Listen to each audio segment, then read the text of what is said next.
अस्सलाम वालेकुम दोस्तों, इत्फाक में बरकत। यहाँ दो बैल डोलू बोलू पानी पी रहे होते हैं और इन्हें शेर खान देख लेता है।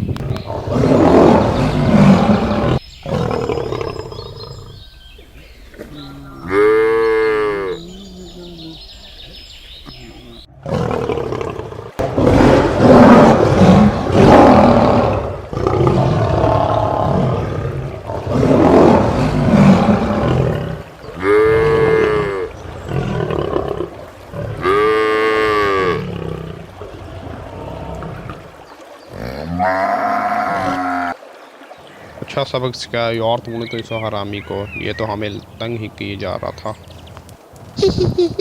देखा शेर खान, उन्होंने तुम्हें कैसा मजा सिखाया। वो बहुत ही जंगल के ताकतवर है। मुझसे ज़्यादा ताकतवर नहीं हो सकते।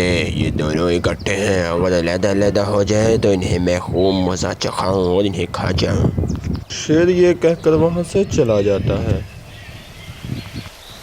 और अचानक लूमड़ के ज़हन में एक ख्याल सूझती है। वो दोनों में से एक के पास दौड़ा चला जाता है। अरे वाह, आप लोगों ने तो शेर को अच्छा मजा सिखाया। अब डोलू की तारीफ करनी पड़ेगी। उसने कहा है, उसने नहीं सिखाया है। बोलू तो बस सिंह ही लड़ा रहा था। और बोलू वहाँ से गुस्से से चला जाता है। इसी तरह वो शरारती लूमड़ दूसरे के पास जाता है और उसके बाद डोलू के कान में भी जाकर यही अल्फाज बोलता है। क्या कहा उसने? ऐसा कहा? मैं उसे नहीं छोड़ूंगा। अब वो मेरे खेत में कभी नहीं चलेगा। इसके बाद डोलू भी गुस्से से चला जाता है। अरे ये कहाँ से आ गया? ओ निकल यहाँ से। ओ किधर जा रहे हो? ओ बोलू निकल यहाँ से, तेरा यहाँ कोई काम नहीं है, निकलो। ये मेरे खेत हैं। इसी तरह वो पानी भी अलग-अलग होकर पीने लगते हैं। इसके बाद वो शादी लूमड़ बोलू के पास आता है। हाँ बोलू, कैसे हो तुम? कोई कैसा है तुम्हारा दोस्त डोलू?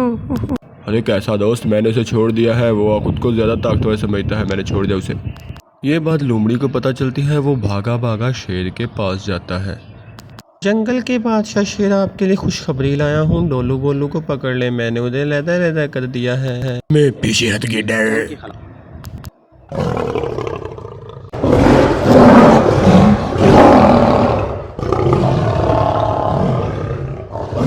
डोलू के पीछे पड़ जाता है और उससे घायल कर देता है। वहाँ पर वो खुद की जान नहीं बचा पाता।